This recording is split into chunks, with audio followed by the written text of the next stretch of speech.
The first morning in his new home, Paddington woke to the news that Mrs. Brown and Judy were taking him for a trip on the Underground. There was also a large tray of breakfast things beside his bed.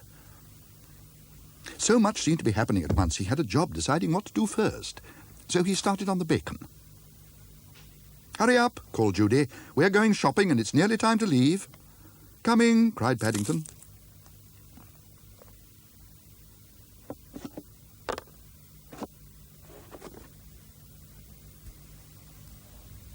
"I've never been on an Underground before," he announced. "I'm not sure if you'll be going now," said Judy. "Not with bacon sticking out of your suitcase like that. Look at it." "It's for emergencies," said Paddington. "Bears often have emergencies."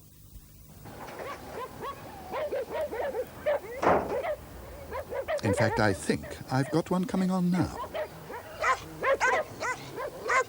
"It's very strange," said Mrs. Brown. "I've never heard so many dogs. Perhaps it's the fine weather bringing them out." "I don't think it's the weather, Mrs. Brown," gasped Paddington. "I think it's my bacon. What's left of it." After the excitement of Windsor Gardens, Paddington found the Underground much more to his liking, and he hurried on ahead of the others. Everything seemed to have been thought of. There was a moving staircase, pictures on the wall. There was even a sign with his name on, showing which way to go.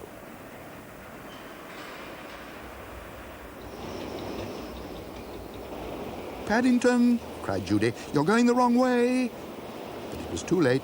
By the time he'd realized his mistake, Paddington was at the top of the stairs again. "Here," said the ticket collector. "What's all this? You haven't been anywhere yet." "I think I must have made a mistake at the bottom," said Paddington. "Bert," called the collector, "there's a young bear here smelling of bacon. Says he's made a mistake at the bottom." "I'm sorry," said Paddington. "I'm not used to escalators. We don't have any in Darkest Peru." "Darkest Peru?"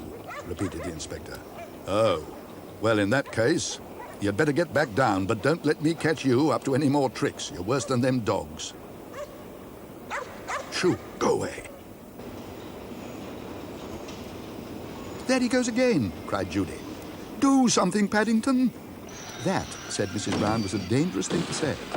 I think he's done it." "You again?" said the inspector.